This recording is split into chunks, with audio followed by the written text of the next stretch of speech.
kasalukuyan na kay Pangulong Bongbong Marcos Jr. na raw ang bola para maitigil ang umano'y sapilitang People's Initiative para sa Chacha.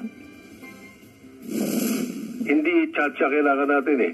Katcha, yun din ang spelling. Character change, yun ang kailangan natin. Nakipangulo yan. Pag sinabi ni Pangulo na itigil niyo yan, wala na, tigil yan. Dahil baka mag-create.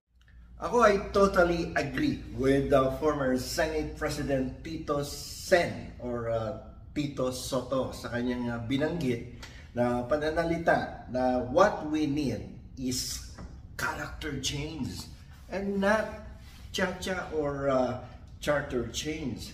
Sapagkat hindi ngayon ang panahon upang tayo ay mag-amyenda or mag-revisa ng ating konstitusyon sapagkat maraming problemang pampolitika ang umiiral at sa kasalukuyan hindi ganong kaganda ang imahe ng ating bansa dahil nagkakaroon ng bangayan sa different political parties, mga politikong hindi nagkakaintindihan, nakaupo or hindi nakaupo sa kasalukuyan sa ating gobyerno. Ang sabi nga ng aming professor ng araw sa School of Economics, there will be no economic stability if there is political instability. So, that is a basic principle, no? So, ngayon, kung ikaw mag-move ka at magpo-propose ka ng amendment or revision to the present Constitution, in this present situation na ang ating politika very unstable, abay ito ay hindi advisable. So nung sinabi nga yan ni Tito Sen na ang kailangan natin ay character change, it reminds me of the movie Lion King, which talks about leadership and responsibility. While others search for what they can take, a true king searches for what he can give. Katulad nga ng sinabi ko sa inyo doon sa previous episode ko, na tatlong paraan upang tayo ay mag-amyenda at mag-revise ng konstitusyon. Yung unang-una, yung Constituent Assembly na kung saan kailangan ng 3/4 votes ng House of Representatives and the Senate voting jointly. Kaso nga may issue, hindi mo malaman voting jointly, ang gusto ng House, ang gusto ng Senado is voting separately. So this is a matter that must be resolved first by filing a petition with the Supreme Court and then interpret that particular provision in the Constitution, whether it is voting jointly or voting separately, para matapos na yan. Pero until now, walang nagpapay ng petition, no, to clearly explain and for the Supreme Court to interpret that provision of the Constitution. Walang nagpapay ng petition. And the second way to change the Constitution is by constituent by constitutional convention, or yung tinatawag natin CONCON. Dito kailangan na naman ng botohan. But this time, ang requirement lang is 2/3 votes. Again, there is an issue. Kailangan daw ng voting jointly. Siyempre, definitely, the Senate will not agree kapag sinabing voting jointly because of the fact that they are only 24 members lang ng Senate, samantalang mahigit 300 ang ating mababang kapulungan. So, talon-talo ang Senado and then, hindi sila papayag dyan. At ang pangatlong paraan upang baguhin ang ating konstitusyon ay through the People's Initiative. Ito yung ginagawa ngayon ng pirma na kung saan kumukuha sila ng at least 12% from the total registered voters from the whole country, and then dapat makakuha din ng 3% signatures in every legislative district. Ito ay isang mahirap na paraan dahil 12% of the total number of registered voters and then 3% for every legislative district. Imagine mo pag may isang legislative district na hindi pumasok sa 3%, di tapos ang laban. Mahirap yan. So, kaya lamang, ang napansin na naman natin sa kabila ng kautusan ng ating Korte Suprema, ang ating kataas-taasang hukuman, na sa kaso ni Miriam Defensor Santiago versus Commission on Elections na inutusan, no, ang mga dating nagpapirma na at inutusan din ng COMELEC na huwag kayong mag-entertain ng any petition, no, proposing changes in the Constitution through the People's Initiative sapagkat walang enabling law. Yung sinasabing batas na enabling law para maipatupad ang People's Initiative ay nagpapatungkol lamang sa local legislation. So, dalawang klase kasi yan. No, yung mga amyenda, changes, revision of the laws. Yung isa sa national, isa sa local. Yung enabling law na ginamit na yon, no, na binanggit ng Supreme Court sa Miriam Defensor Santiago versus Commission on Election ay enabling law referring to local legislation at hindi para sa isang national aspect where you wanted to change, no, the Constitution through the People's Initiative. No, hindi po pwede. At the same time, doon sa kaso na yon, nag-issue ng permanent injunction ng Korte Suprema.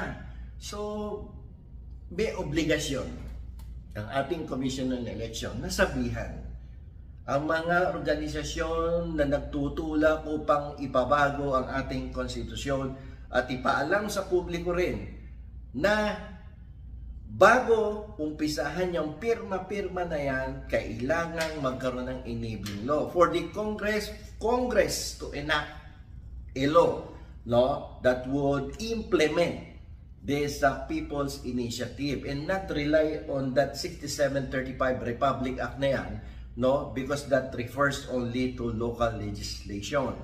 At the same time, lifted ba yung permanent injunction? Hanggang ngayon, wala nang sasalita. No, hanggang ngayon, walang gumagawa at nagpo-propose ng batas to create an enabling law para. So, ang bottom line ko dito is responsibility.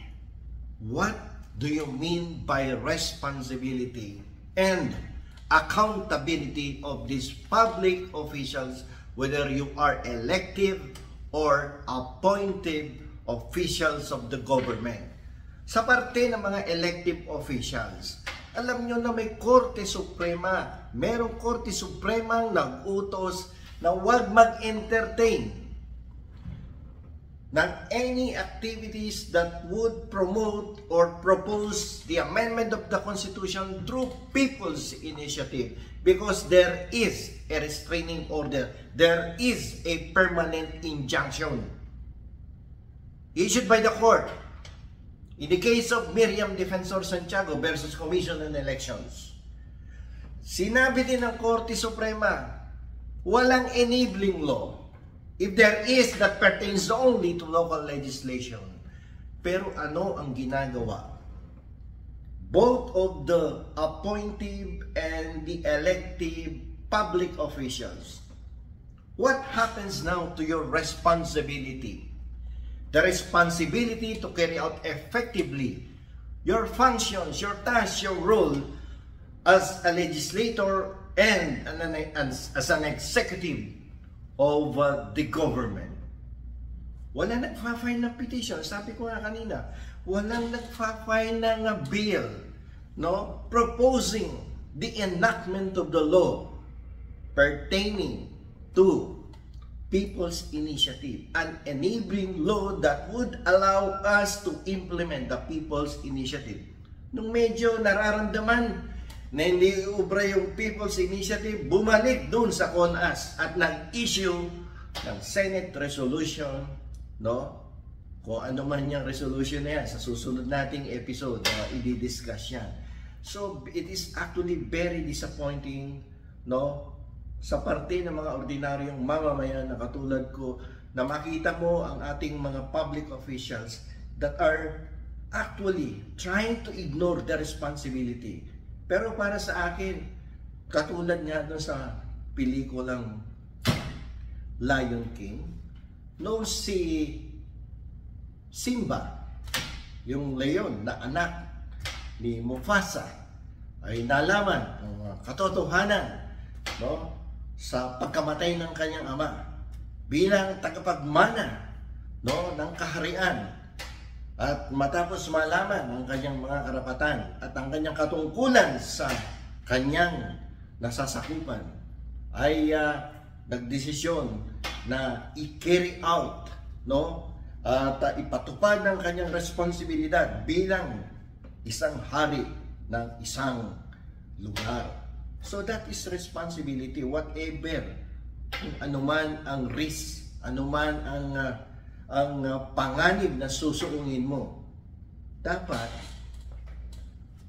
i-carry mo yan, no? Hindi yung iniiwasan mo, no? Because kung iiwasan mo ang responsibilidad mo, abay, ba't ka pa nandiyan yan, no? Nung eleksyon, nag-house to house kayo, kumakampanya kayo sa bawat sulok ng ating bansa upang kumbinsihin ng tao na kayo ang karapat-dapat na mauluklok dyan sa mga posisyon na yan at i-care out yung responsibility na yan. Pero ano nangyayari ngayon? 24 yung senador, ilan lang kumikibo? Jinggoy Estrada, yan lang ang kumikibo. Ni Coco Pimentel, sino pa ba ang alam nyo na kumikibo tungkol dyan sa proposal to amend the Constitution?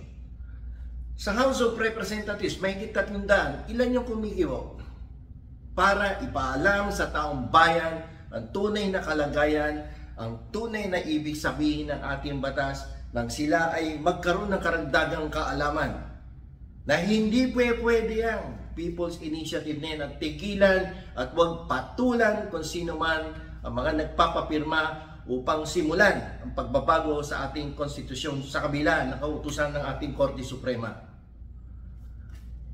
Responsibility is equals to accountability.